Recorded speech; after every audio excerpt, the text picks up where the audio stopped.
Olivia from CNA. PM, I have two questions for you. The first is we have seen from this new cabinet lineup there is a mix of senior ministers as well as fresh blood that you mentioned. You have also mentioned previously that you will see Singapore through the COVID-19 crisis and intend to hand over to the next team in good shape. Could you elaborate on how this weighed on the formation of the new cabinet and what does it mean for the leadership transfer timeline that you had indicated previously, and what key indicators should we be looking out for? My second question is, several newly elected MPs have now received appointments. We see Dr. Tan See Leng also becoming full minister. What qualities do these individuals possess that you find them ready to take on a bigger role so quickly, especially as Singapore is going through a crisis? Thank you. Okay, firstly, the impact of the crisis on my cabinet mix. I think we are in a crisis of a generation. It's existential, it's overwhelming. As I said, we have to put all hands on deck and mobilize all the experience and capabilities we have to deal with it. And therefore, I have kept on many of my older colleagues who are participating in this fight against COVID-19 and in stabilizing our economy, my senior ministers, the other older ministers who have been in the team, and reinforced by younger ones. I have not slowed down bringing in younger ones. The constraint is whom can I persuade to come into politics, to enter government, get elected, and therefore enter the cabinet. And I have brought in all those who I think have the potential to be part of the team and to develop and grow in future and to play more significant roles in the next cabinet of the next leader. The time depends on the situation. Nobody can tell how the COVID situation will develop or how long the economic crisis will be. There are many unknowns still on how the pandemic will develop, what the impact will be on countries, how soon borders will open, and therefore what the hit we will take will be, because closed borders are a very big constraint to tourism, to international business, and Singapore is very dependent on that. So it depends very much on the way the crisis unfolds, but I will see through the crisis and I will hand over Singapore in good working order into the good hands of my successors as soon as that is possible. As for the newly elected MPs, what qualities am I looking for? Commitment, leadership, ability, and experience. All of those, they have to have the...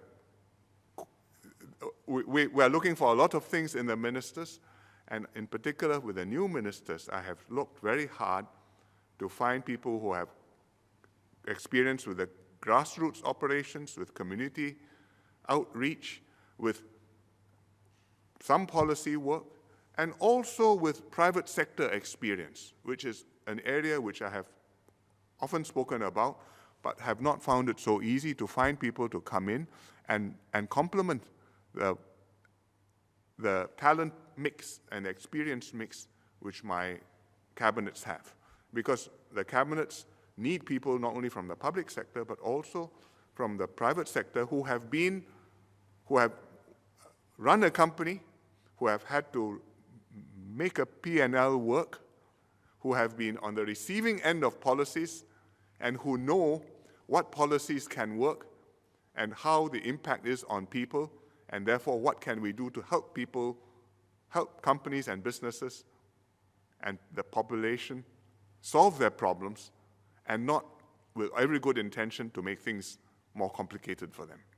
And that's why I've got Tan See Leng coming in, I've got Alvin Tan, who's also from the private sector, I have Rahayu, who's been in private practice for some time now. And at the same time, I've got people like Desmond Tan, Tan Kiat Hao, or Eric Tan, who have been in the government side, some with policy experience, but also with operational and outreach experience, people touch.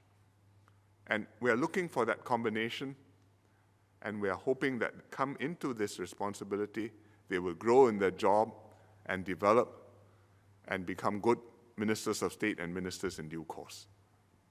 But maybe I should ask them to speak for themselves. Sealing. Thank you, PM. And I think it's an affirmation for the importance of the private sector. I think particularly in PM's speech with regards to all hands on deck, we are facing the pandemic, which is once in a lifetime, in many decades that we've gone through. This particular crisis requires the support and the partnership of everyone in the country to work together. And I see this as an affirmation of the importance of the private sector coming in, working in partnership. And I hope to be that bridge, to be able to bridge this moving forward. So thank you, PM, and thank you to the rest of the Cabinet for the support and the affirmation. Perhaps Xiao Huang, I arrow you, and then I'll ask Swee Keat to say something. Thank you, PM. Well, I've had a lot of experience working with people from all walks of life in the SAF and also more recently as part of the labor movement. I've seen how livelihoods could be affected and government policies and schemes and implementation can make a real difference. So I feel very honored and privileged to now be in the Cabinet to be able to make a difference, and I hope to be able to improve the lives of Singaporeans. Thank you. Swee Keat. Thanks, PM. I think, Olivier, on your question about timeline and all that, I think what is most important for us now is to focus on how do we take Singapore and Singaporeans out of this crisis and to emerge stronger from it. So there is a lot of very critical work that we need to focus our minds on, including first and foremost the fight against this pandemic. And it's good that Kim Yong and Lawrence continue to chair the multi-ministry task force. So let's focus on that to ensure that we save lives, we keep Singaporeans safe. And at the same time, we are going to be faced with very challenging economic situation. There are immediate challenges that we need to deal with because I think we are going to be faced with a very severe recession. And our top priority must be on jobs. We need to protect our workers, we need to help our workers retain their jobs, create new jobs, and build new skills among our workers, including our fresh graduates from our ITEs, polytechnics, and universities. And at the same time, in the jobs space, I'm glad that SM Tharman is heading the National Jobs Council. I'm advisor to the National Jobs Council, and I'll be working very closely with within the Future Economy Council framework and also with Secretary General Ng Chee Meng and his senior team, because I think over the next few months in particular, but probably even longer than that, we must stay very focused on supporting our workers. At the same time, I think our priority must also be to think about how we can emerge stronger from this crisis. And there will be significant structural changes going on in the global economy, in the Singapore economy. There will be important changes in the labor markets. So we have to think about how we can prepare our businesses and our workers to emerge stronger.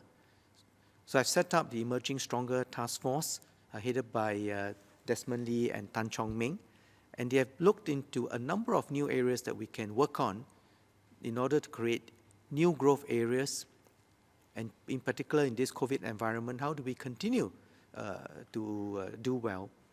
And at the same time, also on the social front, we must focus on this aspect, because if you look at COVID-19, it has really deepened social divisions in many societies.